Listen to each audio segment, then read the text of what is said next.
Hello. Okay, so I'm coming to you from a little bit of a different setting today. It's super nice out. I already did a test run with the sound. Hopefully not too much of this background noise is being picked up. And if it is, this will be the last time we venture outside. So today we're going to talk about ex-Jehovah's Witnesses and education. You already know that Jehovah's Witnesses themselves don't encourage education. So what the hell do you do once you get out? Let's do it.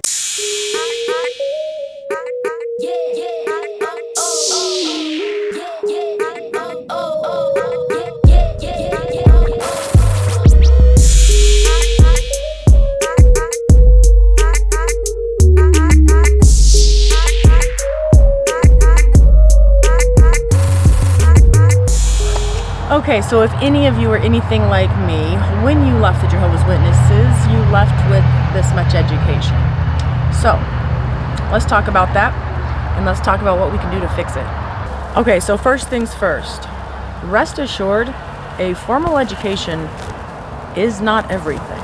A formal education is not necessary for you to make it out in the world, and in order for you to be happy and to reach the dreams and goals that you have. Unless your dreams and goals require an education. But the thing is, formal education isn't for everyone. Some of us are more on the creative aspect of things. Some of us, I told my brother, what, you want to live out in a teepee in no man's land and you're happy and that's what you want? Do that. You know, the reality is, not all of us are good at every subject. Not all of us are interested in every subject. And school is just not for everyone. So let me just start from the beginning. As many of you know, I was raised Jehovah's Witness, so this is where you have some confusion as far as education goes. Jehovah's Witnesses are expected to have the best grades, be top of their class, and even valedictorian, so long as they don't pursue education afterward.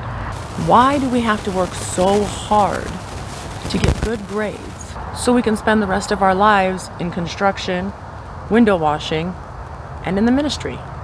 Because they want people to know that Jehovah's Witnesses are honest, diligent, hardworking, trustworthy, can show up on time, and are absolutely dependable. Why, you may ask?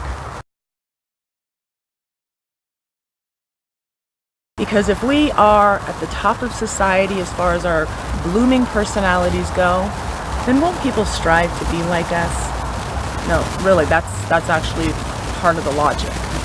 If you're not a stand-up citizen, aka student, then you are not representing the organization and Jehovah in a good light, which is definitely part of the whole reeling people in process. So go to school every day, be diligent, get the best grades, the highest grades, be top of your class, so you can never do anything with any of that information.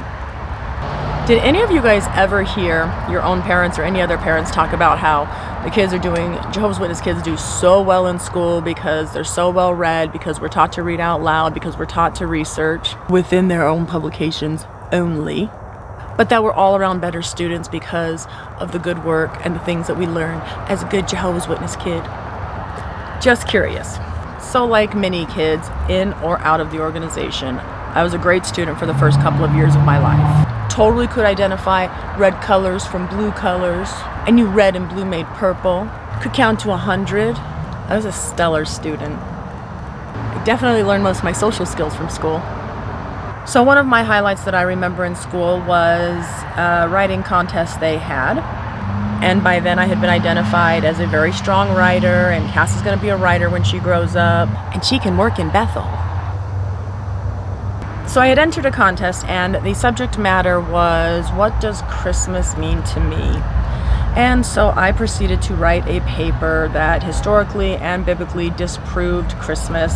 My parents and the brothers and sisters in the congregation had already assured me, don't get your hopes up to win, because worldly people are not likely going to pick an anti-holiday Christian, Jehovah's Witness especially, to win their contest. But needless to say, I actually won second place. Now that I think about it, I didn't even get to count my time when I wrote that.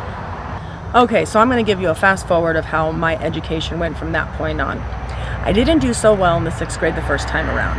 I did well enough for them to pass me, but not well enough for my mother to let me move on to the 7th grade.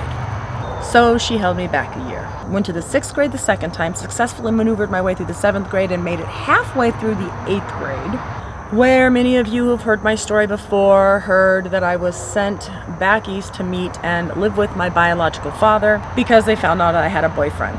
Okay, let's be honest, it wasn't because they found out I had a boyfriend, it's because I couldn't make a lifetime promise that I would never talk to boys again, or date boys, or meet boys, you know, anything normal. And when I told the brothers of my judicial committee that I couldn't make that promise, I couldn't make that guarantee because I'm just a young person starting out and learning things, they said public reproof. My parents said you're too risky to keep around the other kids, and I find myself back east. I finished the second part of 8th grade in a little town called North Adams, Massachusetts, where education was a huge, huge deal. Everybody and their mother had spent from the 6th grade on preparing to get into McCann's, which was like this trade school of some sort. I don't know, I was too stupid to really understand what was going on. Otherwise, you ended up in Drury High, which you might as well call the ghetto. It wasn't the ghetto, but it wasn't McCann's. Considering these were my grades when I left Arizona, you can guess which high school I went to. Can I just explain those grades really quick? See, the thing was, I was sneaking out a lot at that time and I wasn't getting very much rest. So how could I possibly pay attention in school the next day? That's not true. I had realized at that point in time that forcing us to get good grades when the world was coming to an end right around the corner was completely pointless. I really didn't understand why no one else in my congregation questioned this. The world's coming to an end. I can't go to college. Well, what's the point? My mother would often explain to me, you know, Cass, while we're in this system of things, we've got to play by their rules. You know, as far as, you know, getting hired, you know, a lot of us like to be in banking. Oh, Lord, is that not true? We had witnesses at almost every bank in my hometown. Every bank. Because they're so trusting, dependable, and have such high integrity. I know because I went to school with them. That's what they thought the worldly people would say. So needless to say, I went back east, finished out the 8th grade, as I mentioned, started up the 9th grade. Halfway through the 9th grade, I realized that my biological father's home was not the ideal place to be, so I called my mother and begged to come back home. Do you love Jehovah? I love Jehovah. You miss Jehovah, sweetie. I miss Jehovah. That thing. So I came back home and immediately was told that I could not attend school. They were too afraid that I would be influenced by the worldly people, aka boys, and that it was best that I stay at home. So at this point in time, there's still 4 little ones at home, and I was a great extra set of hands. I've forgotten what it's like to fold that much laundry every day. And my crazy hippie mother did not believe in a dryer, so we hung our clothes out to dry. And did I mention that she liked to use cloth diapers? Oh, there was laundry. And dishes, and dusting, mopping, vacuuming, scrubbing. I hate baseboards. The bathrooms. Yeah, all that good stuff. Now at this point I was 16 years old, so of course, like any other kid, I'm gonna say, can I get a job? Sweetie, just not comfortable with that. Can I go to school then?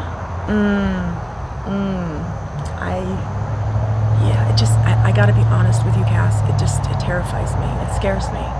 So, very interesting. My mother to this day will say, you didn't want to go back to school. You hated school. No, I hated curriculum. I loved school. It's the only time that you get to be normal, feel normal, be around regular people, and occasionally a little naughty. So I asked my dad, please talk to Mom. Can I go back to school? Why won't you let me go back to school? You gotta talk to your mother. That's up to her. I don't know. Go talk to your mother. You pussy. Okay, Mom, Dad said it's up to you if I can go back to school.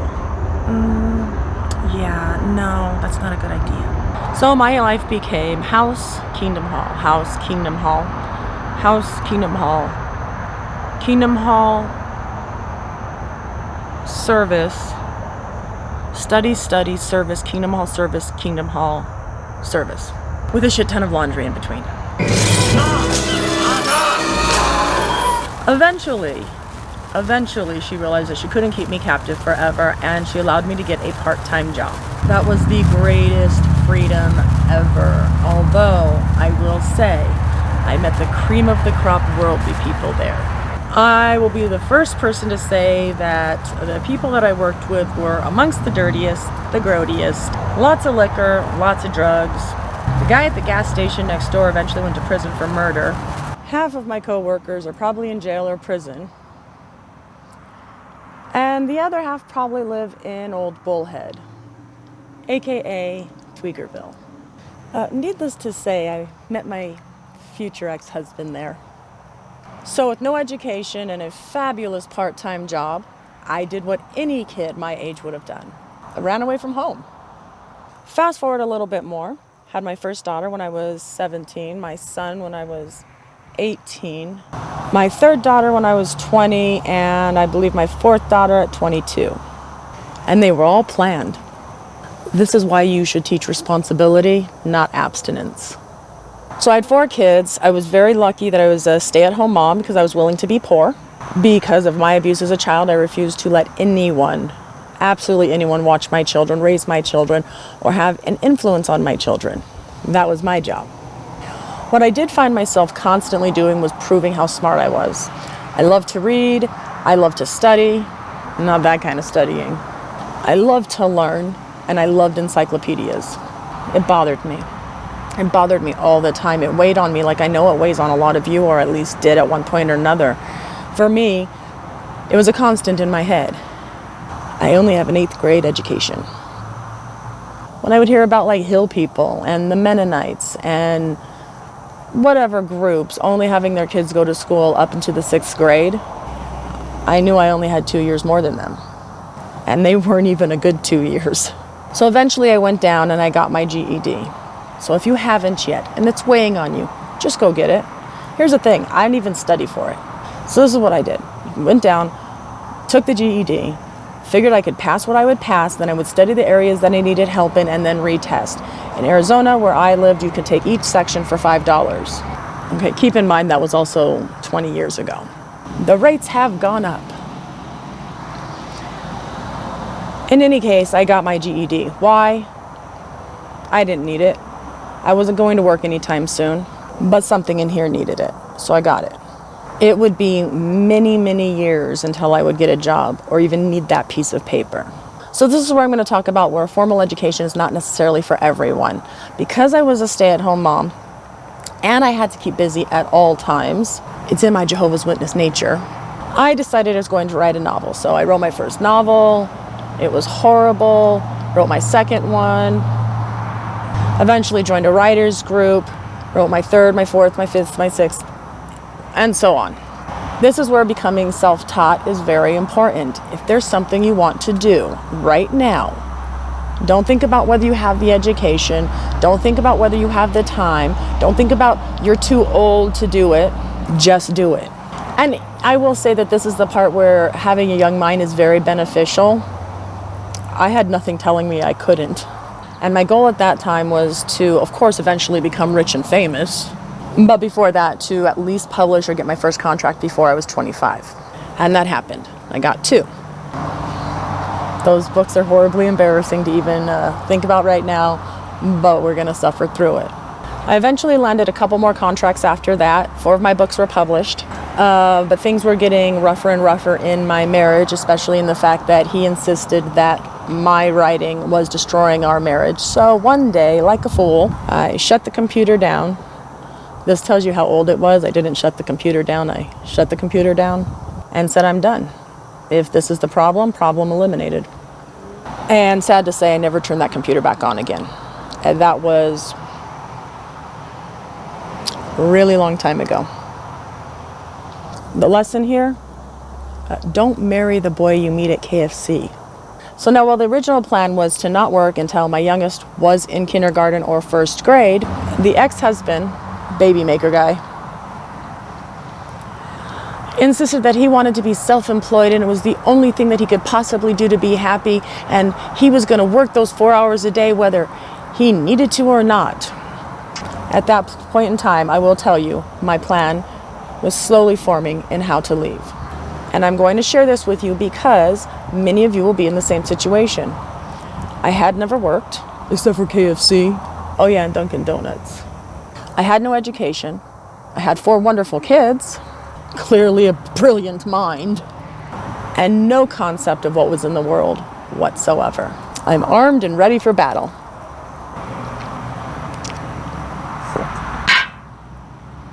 Thank you, Jehovah. In a sense, I was stuck, like many people, in many situations. However, there's always a choice. My choice, as much as it killed me, was to go to work while my youngest was still at home. Her biological father was kind enough to babysit her from time to time. You know, in between the 4 hours of work he was doing each day. So my best bet at this point in time was to take an entry-level position because I had no previous experience, and I chose to work the graveyard shift. That way I could be at work while my kids were sleeping. I would be there in the morning when they were getting ready for school, and I would send them off to school, sleep while they were there. I still had my youngest there at home, so I would only sleep for about 4 hours. One day a week my mother would take her, and 2 days a week I paid for her to go to preschool. Most of those days with her back then was with me trying to sleep for about 4 hours and her sitting at the edge of the bed patiently waiting because she didn't want to leave my side. I'm still pissed that I had to do that, but trust me, it worked out. Now granted, I got a job that would set me up for 10 years of success in the same corporation, but I was applying at gas stations, fast food places. I had offered to babysit. I did whatever I had to get that money in my hand. Now, here's where maybe being a former Jehovah's Witness or raised as a witness may have helped. I am diligent. I am hardworking. I never missed a day of work, because God knows I never missed a meeting. I paid very close attention, and most importantly, I was really good at doing what I was told.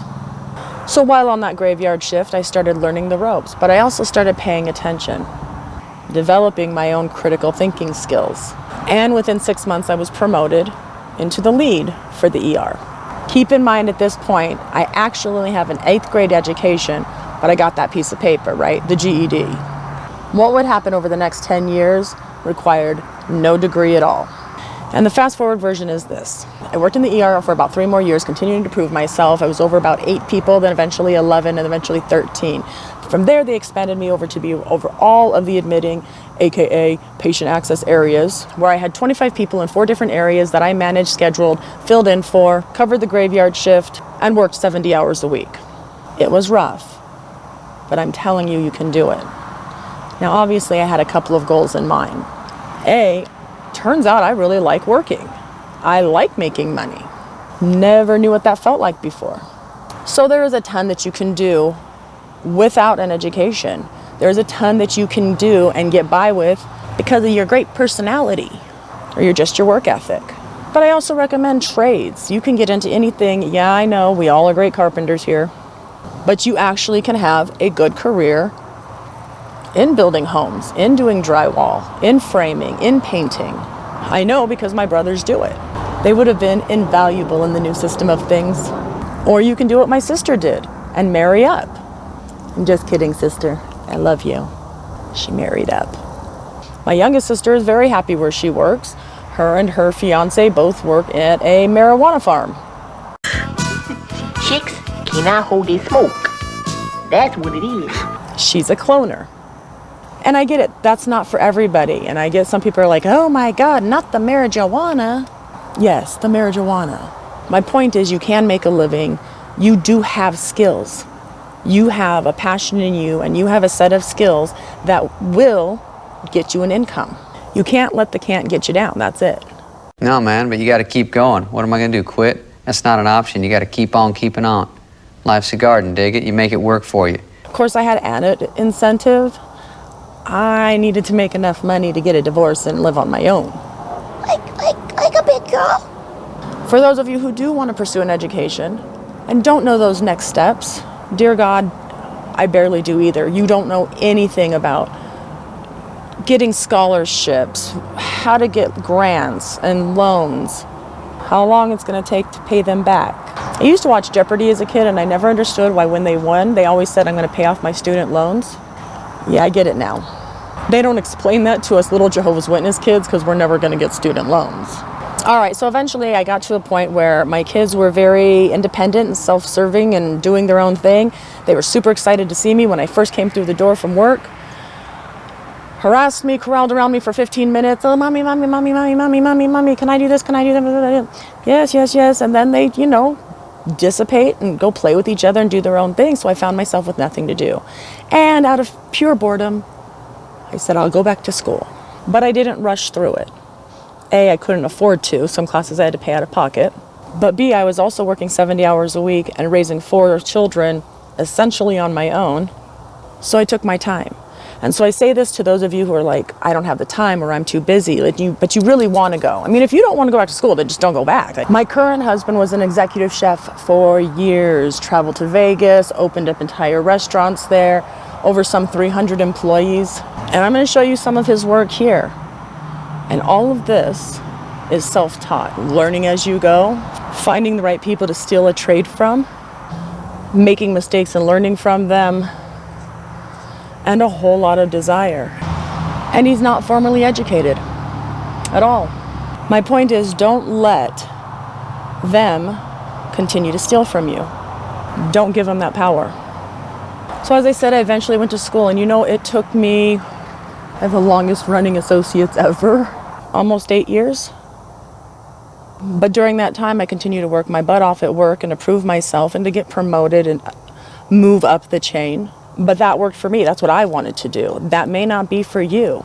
Again, I'm simply saying there are mass ways for you to get that value in yourself, whether it's through a trade, whether it's through art. I have one brother who is a chef/tattooist. My sister runs a sandwich shop. Absolutely loves it. The place would be destroyed if she wasn't there. It would fall to pieces. But she finds value there.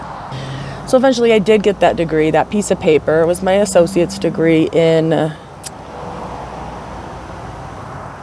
See, I'm telling you, that's how important it ends up being. I don't even remember what it is. What's my fucking degree in? Duh! All right, so I got my associate's degree. But even when I left Arizona and moved here, they really didn't care if I had a degree or not. And it was a pretty good job. What I've learned about myself is not going to be true for everyone, but I am definitely a student for life. Because it did occur to me that while I didn't need it at the time, I might need it in the future. And what if I was head-to-head with someone and the one difference between them and me was that piece of paper? So for me, continuing my education was important. But again, that's not for everybody. And when I eventually got my bachelor's in psychology, I said, I'm done. I hate school. I'm never going back. I'm never doing it again. Blah, blah, blah, blah. Beauty school dropout. A year later, because I was bored again, I went back for my master's. And that's where I am now. And I'll tell you this, if I had discovered YouTube before I had gone back to school, I would have picked YouTube. This is way more fun. So that's the path that's worked for me. That is what I've chosen to do. And you notice I didn't do it all in one clump. I didn't do the standard 6 years. I took a class at a time. Even now, I take semesters where I just don't feel like doing it. I don't do it. But if it's something you want to do, then absolutely pursue that. If it's music that you want to pursue, then do that. But I am going to tell everyone the same thing I tell my kids when it comes to the creative arts. You better have a backup plan. Even my brother, who's found some success with his band, still builds houses during the week. I guess that's all I'm trying to say for life after Jehovah's Witnesses. Millie, was that you? Don't limit yourself now just because you were limited then. Don't feel that just because you don't have a piece of paper or a certain number of years of education that you can't pursue things. Now again, if the things you want to pursue require an education, then you're kind of going to have to do that. All right, so that's all I have for you guys today. I'm not even sure how this is going to turn out. It's just been weighing on my head a lot lately. I talk to a lot of people. I get to talk to people in email and through, obviously through the comments. And I hate how burdened down and maybe sometimes worthless people feel, you know? And even when I correspond with people who are trying to get out right now, yeah, the first thing I tell them is money, money, money. I mean, like I said, I had to work a lot of hours to get the money I needed to get out. Not necessarily from the Jehovah's Witness religion. At that time, it was from a bad marriage. But can't we all agree that they're pretty much the same thing? So sometimes you got to make it all about the money and work 3 jobs at a gas station or whatever it is that you got to do. All right, so I have been asked this many times. I have avoided giving the answer because it is slightly embarrassing. People have asked for the titles of my books, and I'm going to go through them very, very quickly and tell you which ones not to read. Winter's Desire was my first book. Don't read it. I was like in my early 20s, and it was my first attempt at a romance novel. I can't even read the back cover blurb to myself without getting embarrassed. It's bad. Veiled Hearts. Don't read it. It's no good. The 2 books I would recommend that you read, well, no, there's 3, that I would recommend you read, I don't believe are even available anymore. So good luck. My one recommended read is called Déjà, time travel romance, which I still think is a good read to this day. My daughter got it for Christmas last year, read it, and she said it is so corny. I said yes. I was a child. I wrote another book I'm very proud of called Remembering You, and my kids actually are featured on the front cover. I don't believe that one's available anymore. One of them's not. And the one book that probably is halfway decent is El Chupacabra. And that was my first horror novel, which I only wrote to settle a dispute with my brother. I got the last word in. So some or none of those books may or may not be available. I think I picked up a couple of copies for my kids for Christmas one year. So there, that answers that. I am just warning you ahead of time. I would not read the first 2. They're embarrassing. But thank you for asking. All right, so a couple of videos that I have coming up, and they're all in the works. And here's the thing, speaking of school, I don't even know if I'm going to be able to go back this next semester. And if I do, clearly not going to have enough time to hang out with you guys. But if I don't, I got to start paying back my student loans. Then I'll have all kinds of time to do all of these ideas I want to do. So I think we're due for a Trolling the Trolls. There's some people out there that are basically like, Cass, whip me, beat me, tell me how terrible I am. So they leave really ignorant comments basically begging me to answer them. And so of course I will. So I'm going to do a Trolling the Trolls upcoming. You know, I'm going to continue doing Caleb Sophia reviews. And many of you have requested more live chats. I love doing live chats. I'm scared I'm going to run out of information, but as long as you guys are talking to me, I'll keep talking to you. So at this point, I am committing that the first Wednesday of every month, we will live chat. Now, I forgot to look at the calendar before I started recording this, so I don't know exactly the date. I'm going to put it here. And let's go 4 o'clock my time, which is daylight standard time. Look up the time in Boise, Idaho. So 4 o'clock, first Wednesday of every month, me, you, the internet. What I'd like to do is get my computer set up so that we can do call-ins. You guys call me, we can all talk this way. We can do some question and answering. You guys can share your stories verbally because you can't get it all out on your fingertips. And my last super exciting, it's exciting for me, is I've been wanting to do merchandise for a very long time.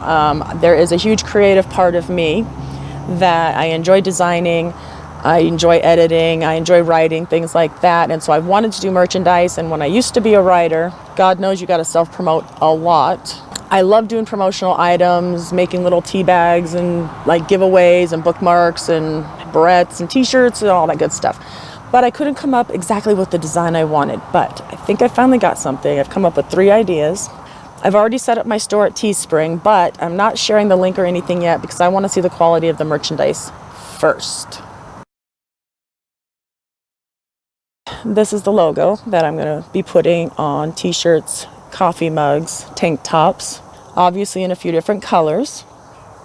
But I super love that design. I'm really excited about it. I hope you guys are too. The other cool thing is a lot of ex-JW merchandise is man shirts, right? I prefer something snugger, and form-fitting. I'm looking forward to sharing it with all of you. As always, you guys are awesome. So glad you enjoyed the last video. I hate bugs. Oh, I finally remembered to say it. Don't forget to like, Share and subscribe. I told you I'm terrible at that part. I'll see you next time.